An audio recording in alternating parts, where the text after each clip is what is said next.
Warm greetings, everyone.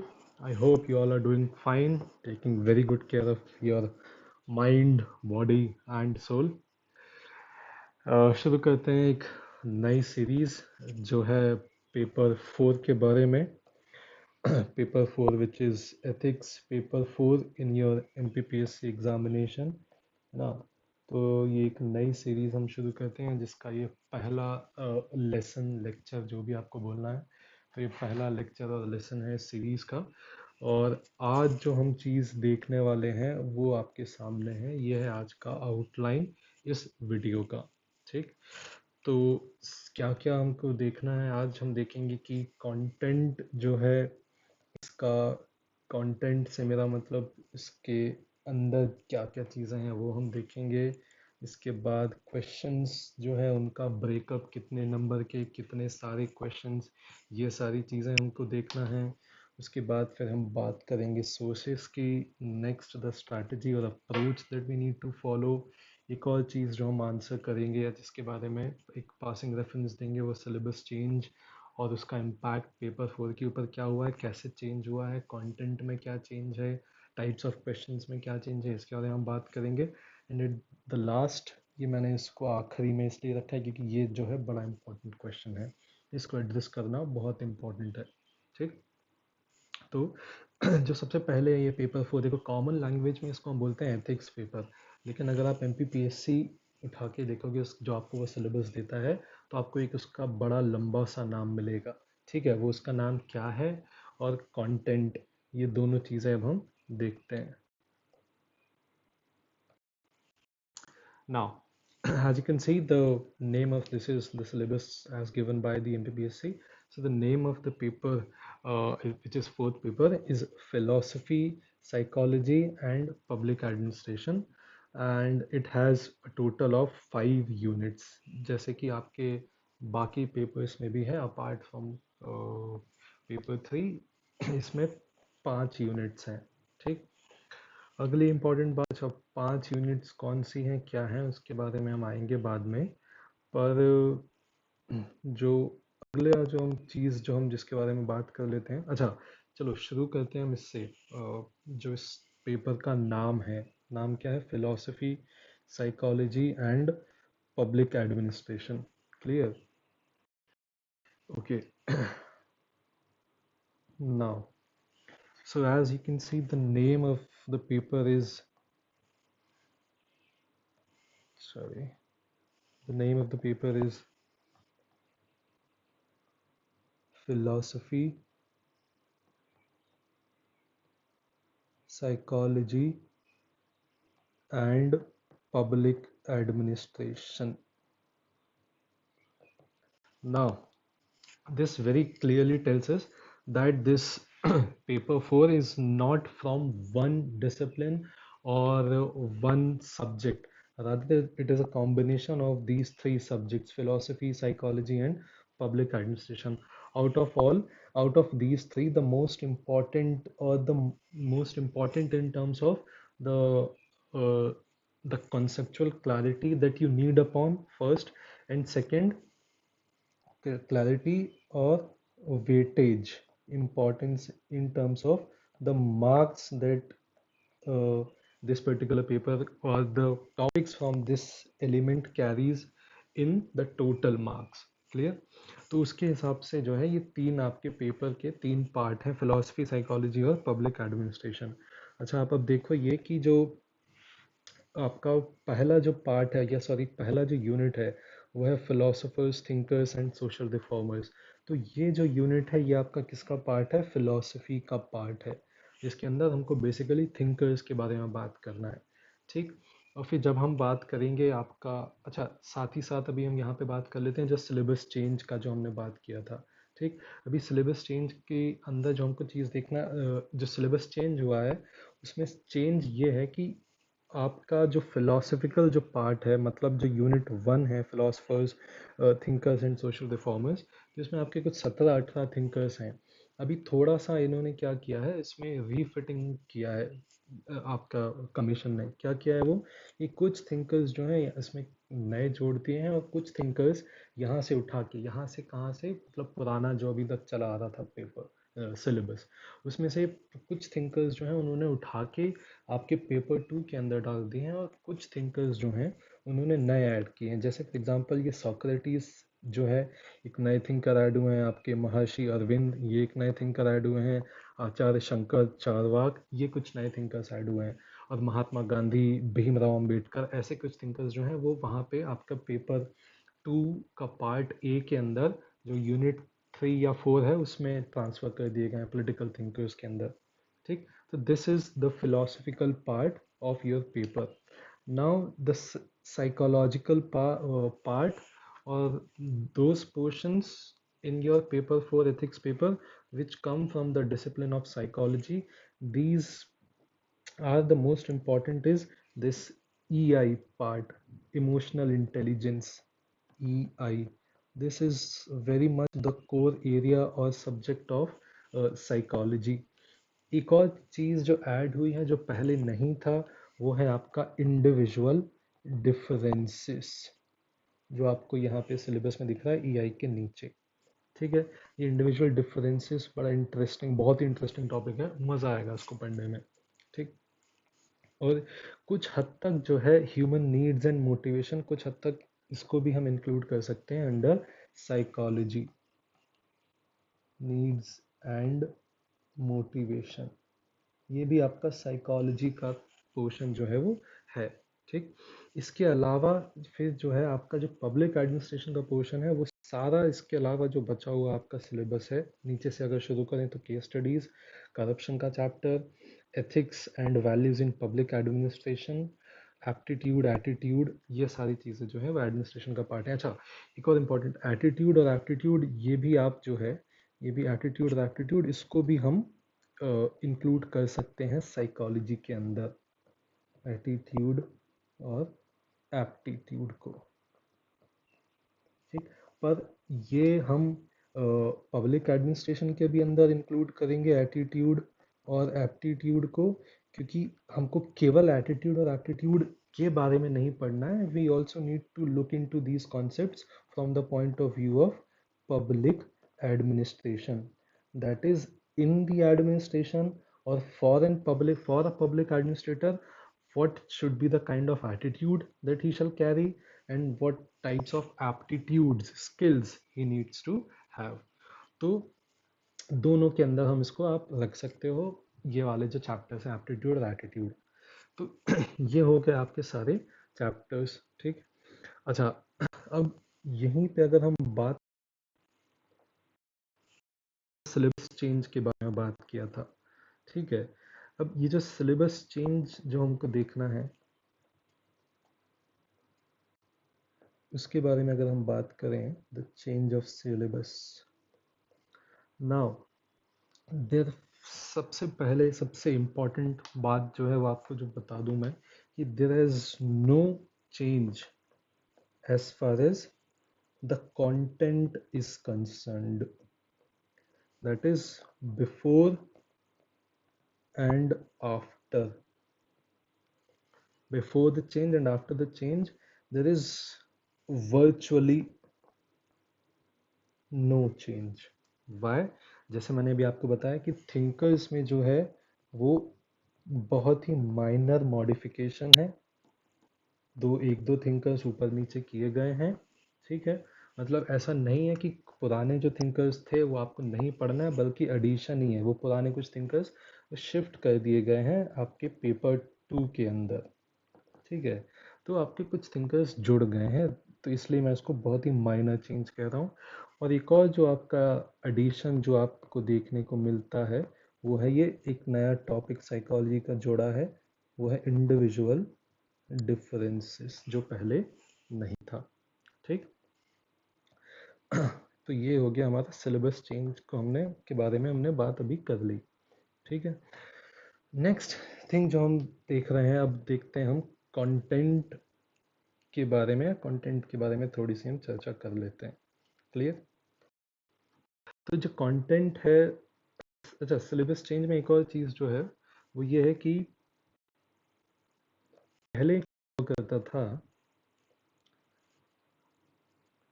पहले देवर 7 units. ठीक है। अभी उन्हीं 7 यूनिट्स को, क्योंकि एक एक निश्चित तरीके से अब क्वेश्चंस का नंबर होगा, तो उसको इम्प्लीमेंट करने के लिए अब टोटल नंबर ऑफ यूनिट्स जो है वो कर दी गई है 7 से 5। क्या है? Number of units. पर जो कंटेंट था और जो टॉपिक्स आपको पढ़ने थे वो वही के वही हैं। चेंज क्या है? जो ऊपर मैंने आपको बताया ये है और चेंज। ठीक। अब ये जो 5 यूनिट्स कर दी गई हैं, तो अब अपन अगला चीज़ जो है वो यहाँ से देख लेते हैं कि नंबर ब्रेकअप जो है वो कैसा है। मतलब कि कितने questions, how many questions of how much marks are from every unit. ठीक है। ये क्योंकि ये बात तो हमको पता चल गया है कि इस बार से या 2020 और उसके आगे से जो एग्ज़ाम्स होंगे मेंस के, उसमें क्या करने वाला है कि सारी यूनिट से जो है उसने फिक्स कर दिया है कि इतने नंबर का टोटल क्वेश्चंस आएंगे और इतने इतने क्वेश्चंस, हर क्वेश्चन का इंडिविजुअल नंबर इतना होगा। तो आपने जैसे देखा GS 1, 2 और 3 के लिए 3, 5 और 11 मार्कर हैं। ठीक है। पर यहाँ नंबर ब्रेकअप अगर हम अपने पेपर की बात करें, एथिक्स पेपर की बात करें, तो वो थोड़ा डिफरेंस है। क्या डिफरेंस हमको दिखता है? हमको यहाँ पे दिखते हैं 2, 5 और 20 मार्क्स के क्वेश्चंस फ्रॉम एवरी यूनिट।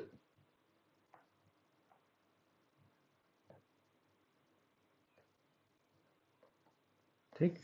अब ये 2 मार्क्स के question, this is sorry, these are the marks. 2 marks के क्वेश्चंस ये हैं आपके 5 मार्क्स के क्वेश्चंस होंगे 2, 20 मार्क का क्वेश्चन होगा 1। कितना हो गया? This gives you a total of 40 marks. ठीक। अब ये रहा आपकी 5 यूनिट्स।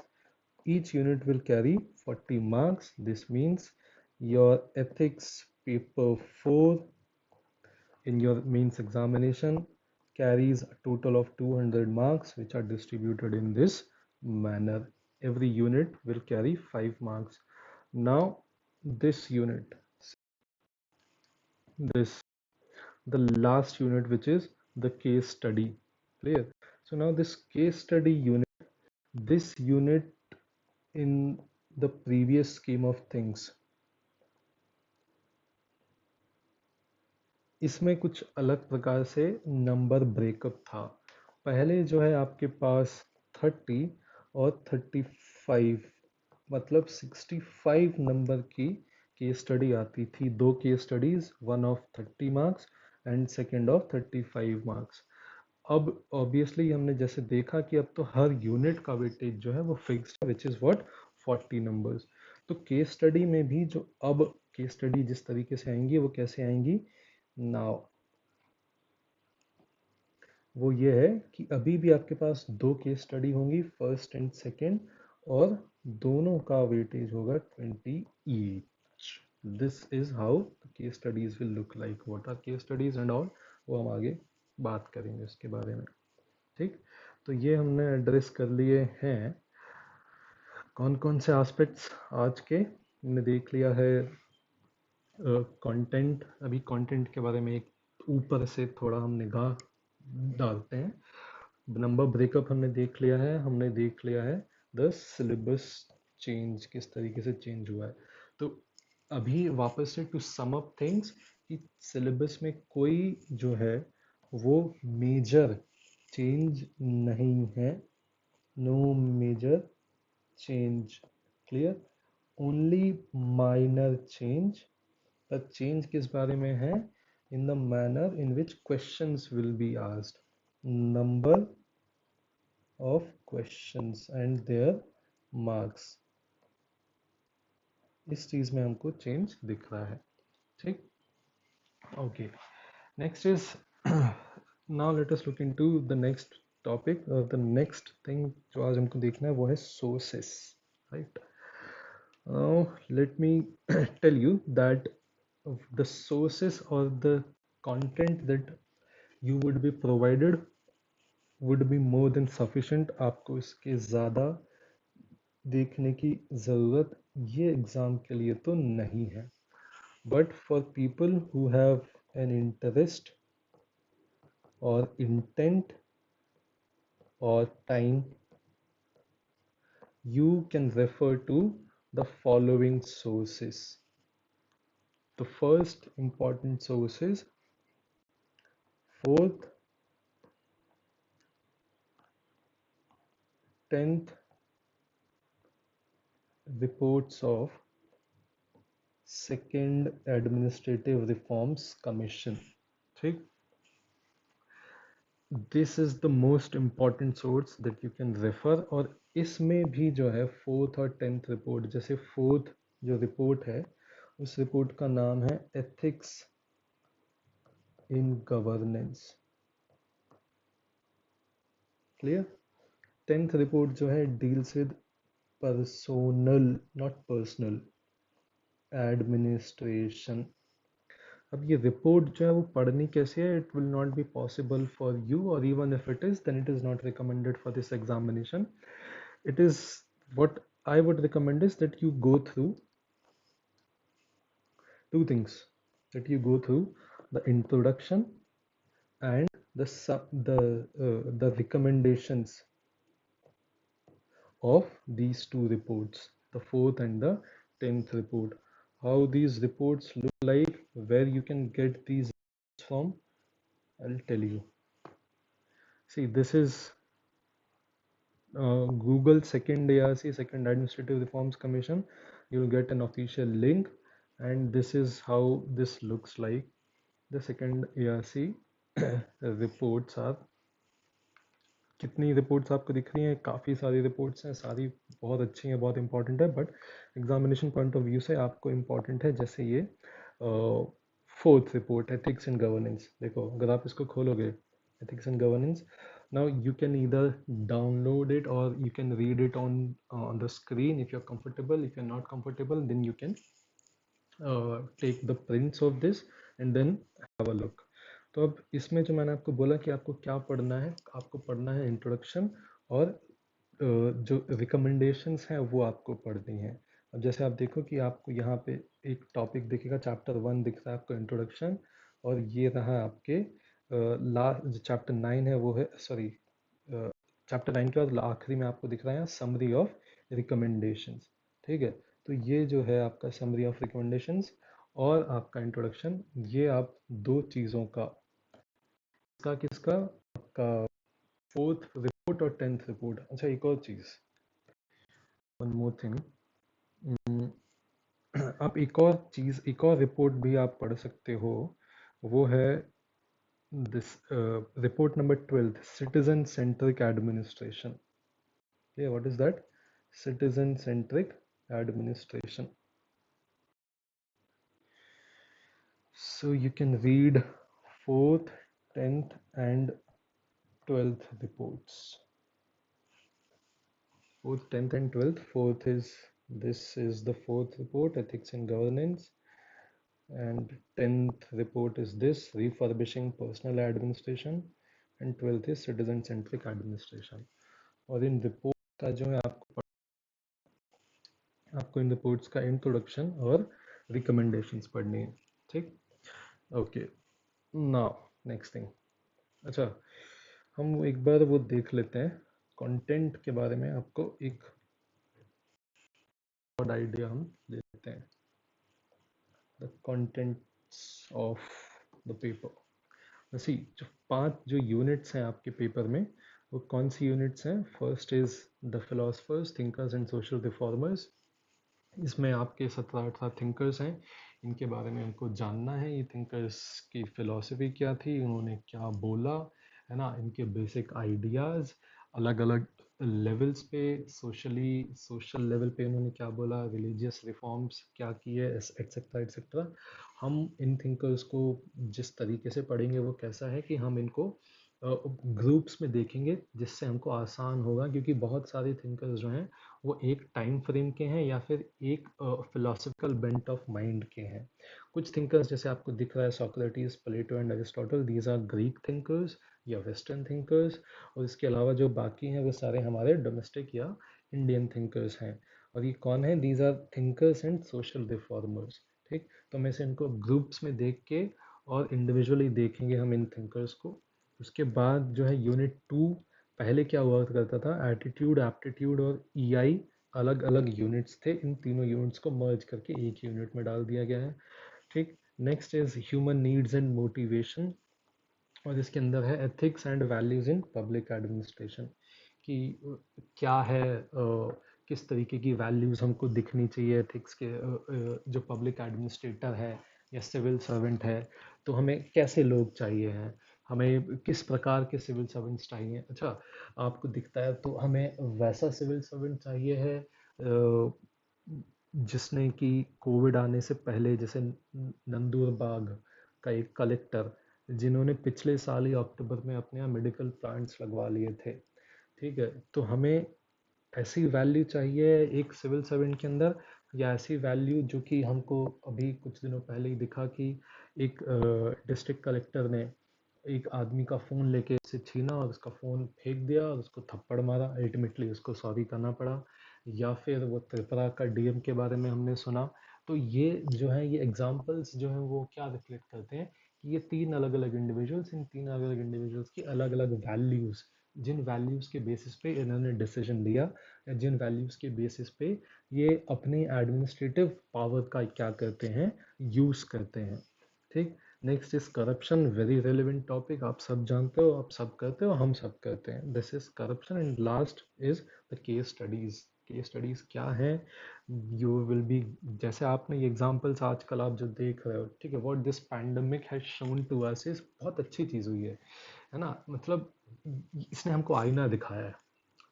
समाज आज जैसा है, देश जैसा है, हम जैसे हैं, हमारे इंस्टीट्यूशंस जैसे हैं, हमारी पॉलिटिक्स जैसी है, हमारी हेल्थ केयर जैसी है, ठीक है, हमारी पुलिस एडमिनिस्ट्रेशन जैसा है, हमारा डिस्ट्रिक्ट एडमिनिस्ट्रेशन कैसा है, इस हर चीज़ को, हमारे डॉक्टर्स कैसे हैं, हम खुद कैसे हैं, ये this pandemic has shown us a mirror. ठीक है, अब जब मिरर आप देखते हो, तो इस मिरर में हमको क्या दिखा, हमें कैसा एक इमेज दिखी है, हमें एक मिक्स्ड इमेज दिखी है। So on one hand if you take health infrastructure, एक तरफ हमें दिखा है 5 स्टार या कॉरपोरेट हॉस्पिटल्स, उसमें भी एक तरफ हमें दिखा है उस हॉस्पिटल में करोड़ों या लाखों का बिल, और दूसरी तरफ हमें दिखा है डॉक्टर्स जिन्होंने 24/7 जो है मेहनत करके, काम करके, वो पीपी किट में पसीने में रह के लोगों के साथ लोगों की जान बचाई है। दूसरी तरफ हमें कुछ गद्दार और मतलब डेविल दिखे in the shape of, in the face of humans, जिन्होंने काला बाजारी की रेमडेसिविर और बाकी सारे एसेंशियल प्रोडक्ट्स की। तो ऐसी ही सिचुएशन में आपको रखने के बाद you will be asked to answer some questions.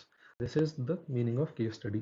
So these are the 5 units. So this is the content of the paper, right? अब हम बात कर लेते हैं, सोर्सेज देख लिया हमने, कंटेंट के बारे में हमने बात कर लिया है, हमने नंबर ब्रेकअप देख लिया। Now let us move on to syllabus change के बारे में हमने बात कर लिया है।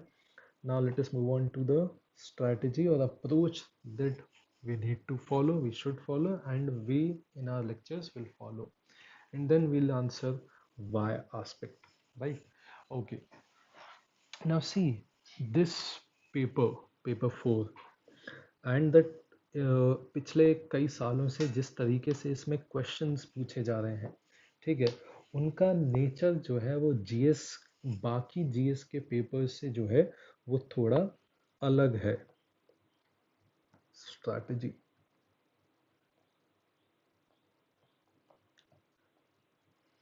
so on one hand the other papers of GS 1 2 3, अच्छा खैर, अगर आप ये अभी जो रिसेंटली मेंस कंक्लूड हुआ है 2019 का, अगर आप उसको उठा के देखोगे तो एक रिकरिंग थीम जो आपको दिखेगी, या एक जो आइडिया आपको बहुत ही क्लियरली इन क्वेश्चन से आ जाएगा. See, very important for you is to always, if you want to assess your preparation, आप जानना चाहते हो कि आपने क्या कर लिया है, क्या करना है, किस डायरेक्शन में हो, what are your weaknesses, where do you excel. तो one very important thing is to always keep looking at previous year questions, both prelims as well as mains. अगर आप ये नहीं देख रहे हो, so what you are doing, you are keeping on traveling on some path without knowing where exactly you are going, and without knowing what how your preparation should be. क्या आपको पढ़ना है, कैसे पढ़ना है, किस तरीके से, किस सब्जेक्ट में, कौन से किस कंटेंट के अंदर क्या अप्रोच रखनी है, आपको ये नहीं पता चलेगा. तो अगर आप 2019 का पेपर देखोगे तो हर जीएस के अंदर, हर जीएस पेपर के अंदर आपको एक रिकरिंग थीम आइडिया जो दिखेगा वो ये है कि अब धीरे धीरे जो है आपका एमपीपीएससी भी वो एनालिटिकल क्वेश्चंस की तरफ जो है वो जाने लगा है. ठीक है, एनालिटिकल क्वेश्चंस मतलब वो आपसे पूछेगा योर ओपिनियन, है ना, वो आपसे पूछेगा क्रिटिसाइज या क्रिटिकली एग्जामिन. क्रिटिसाइज का मतलब क्रिटिकली एग्जामिन नहीं होता है, वो मैंने ऐसे ही बोला, क्रिटिकल एग्जामिन, है ना. वो ऐसे कई सारे क्वेश्चंस जो हैं जिसमें आपसे आपकी ओपिनियन पूछा जा रहा है, आपसे एनालिसिस करने को बोला जा रहा है. मतलब जो ट्रेडिशनल ट्रेंड है, what is this traditional trend or what is this traditional belief that questions are very direct, है ना. they are in the nature of what is this, what happened on this date, tell me this, tell me that. ऐसा नहीं, अब धीरे धीरे जो है आपको किस डायरेक्शन में चेंज दिख रहा है, that questions are increasingly becoming analytical in nature. इसके बाद जो जब ये चेंज आपको दिखने लगा है, ठीक है, पर ये चेंज जो है आपको ज़्यादा पहले से ही किस में नज़र आने लगा था, पेपर 4 के अंदर. तो पेपर 4 के अंदर भी आपको वैसे ही दोनों दो प्रकार के क्वेश्चंस मिलेंगे. वन जो ट्रेडिशनल इन नेचर, ट्रेडिशनल का मतलब क्या है, which are very direct. Direct कैसे डायरेक्ट, ट्रेडिशनल और डायरेक्ट का मतलब, एग्जाम्पल क्वेश्चन क्या पूछ लेगा आपसे, व्हाट डू यू, जैसे for example this is paper unit 4 corruption heading, या अगर इसके अंदर आप जाओ तो आपको क्या दिख रहा है, types and causes of corruption, effects of corruption, approaches to minimise corruption, etcetera etcetera. Traditional question या डायरेक्ट क्वेश्चन जो आते थे और आएंगे भी अभी भी, क्योंकि एकदम से कुछ चेंज नहीं हो जाएगा. Drastic changes, reforms, they are never good, and they specially governments में आपको ड्रास्टिक रिफॉर्म्स देखने को कभी नहीं मिलते. ठीक, तो आपसे क्वेश्चन क्या पूछा जाएगा, what are the types of corruption, what are the causes of corruption, what causes corruption in Indian administration or Indian society, what are the describe or enumerate the effects of corruption on Indian society, etc. Exact जैसा आपको सामने दिख रहा है बिल्कुल वैसा का वैसे सवाल उठा के बना दिया जाएगा. Role of society in control, एकदम वैसे ही. What do understand by conscience as a source of ethical guidance, paper 3 की बात कर रहे हैं. What do you mean by code of conduct for civil servants, ये सारी चीज़ें एकदम. What do you mean by, जैसे what do you mean by emotional intelligence, what are the utilities, एकदम डायरेक्ट क्वेश्चन. और कुछ क्वेश्चंस जो हैं वो आपके कैसे होंगे, उसके अलावा क्वेश्चन एडिशनल या डायरेक्ट के अलावा आपको कैसे दिखेंगे, अप्लाइड. अप्लाइड या डायनामिक, या फिर इसको हम कह सकते हैं पर्सनलाइज्ड. पर्सनलाइज्ड क्वेश्चन का एक एग्जांपल जैसे आपसे पूछ सकता है, what do you mean by happiness, and what is happiness in your life, how do you define happiness, what is happiness for you. These are some personalised questions. वैसे पूछ रहा है वो, इन योर ओपिनियन. ऐसे 2019 में कई सवाल आए. और 14 में जो है, सॉरी, जीएस पेपर 4 के अंदर आपको कम से कम अभी तक 19 तक आपको कम से कम 2 से 4 सवाल जो हैं आपको कैसे दिखते हैं, which are in the nature of applied और डायनामिक क्वेश्चंस, जहाँ पे कि आपसे थ्योरेटिकल एस्पेक्ट ना पूछ के उसके आगे बढ़ के एनालिटिकल जो है आपकी स्किल्स को देखा जा रहा है। Are are you in a situation where you can analyse things, where you can come up with your own answers. आप केवल रट के और लिखने वाला जो पैटर्न है वैसे तो नहीं चल रहे हो। ठीक, तो ये जो है हो गया आपका कंटेंट हो गया हमारा। ओके, हम बात कर रहे थे स्ट्रैटेजी अप्रोच। ठीक, तो स्ट्रैटेजी और अप्रोच जो है वो कैसा होना चाहिए, वो ऐसा कि हम दोनों प्रकार के जो हमारे सवाल हैं, ट्रेडिशनल, ठीक है, और डायनेमिक, हम वो दोनों प्रकार के क्वेश्चंस को हम आंसर कर सकें। ठीक है, तो हमारी स्ट्रैटेजी या जो हमारी अप्रोच है उसका इंटेंशन तो यही होना चाहिए, क्योंकि at the end we do not want to be philosophers, we do not want to be thinkers etc. The ultimate aim is to clear this examination and enter the services। ठीक, तो strategy का M जो है वो क्या है कि आप ये दोनों प्रकार के क्वेश्चंस को आंसर कर पाओ। अब ये ट्रेडिशनल क्वेश्चंस जो डायरेक्ट क्वेश्चंस हैं उनको आंसर करने के लिए तो जो आपको पढ़ाया जा रहा है, read it, revise it and right it. ठीक है, मैं W हटा देता हूँ यहाँ से और मैं इसको 3 hours कहता हूँ। The golden rule of 3 hours to clear this examination. These are the 3 hours: read, write and revise। read, write, revise and repeat। चौथा आर भी आप जोड़ सकते हो। तो ये आप अगर आप करोगे तो आपके अंदर जो कॉन्सेप्ट्स जो आपने पढ़े हैं, you will internalise those concepts. और इंटरनलाइज करने के बाद जो है आप क्या करोगे, जब तक आप इंटरनलाइज नहीं करोगे किसी चीज़ को, तब तक आप उसको क्या नहीं कर पाओगे, present. And at the end this examination is nothing but communication, है ना। This examination tests your art of communication, है ना, in your mains and also in your interview.